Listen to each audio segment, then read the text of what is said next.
أعوذ بالله، إبليس ما سواها. يقول ابن الجوزي رجل دخل قرية هو وزوجته وقال لها شوفي، سنة كاملة ما أعرف كلها تعرفيني، استأجر لها بيت وقال لها بس أبغاك تجيبين لي الأكل مكان الوضوء جنب المسجد فقط. تجي وتحط الأكل وهو دخل المسجد يصلي، يروح ياكل ويرجع. الناس يشوفونه يصلي، من أنت؟ والله رجل غريب وجاي عندكم وكذا، وبدأ يصلي. ليش ما تاكل؟ قال إنما يطعمني الله ويسقيني. الله أكبر.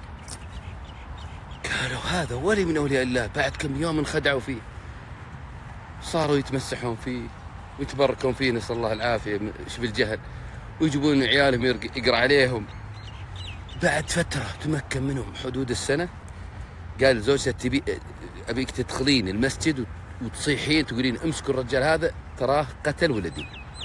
دخلت المسجد صاحت يا ناس امسكوا هذا الرجل هذا قتل ولدي، حسبي الله عليه. وقعدت تبكي، الناس يقولون ايش فيك يا مرة، هذا ولي من اولياء الله. قال لهم لا خلوها، فعلا انا كنت مسرف على نفسي ومذنب وقتلت ولدها وهمت على وجهي، وانا والله ما كنت ادري وين فيها. لا انا دام انها جت انا ادورها من زمان تاخذ حقها مني، انا تائب يا الله. قالوا والله ما يقتل الولي، نعطيك دية. قالت ما اقبل. قالوا دبل. قالت ما اقبل. قالوا دبلين 3 4 لين دبلوها ل10 مرات ما ادري كم مرة. خذت فلوس. قالت طيب. في اليوم الثاني يدورون الحرمة، خذوا فلوس ونهجوا. استغفر الله.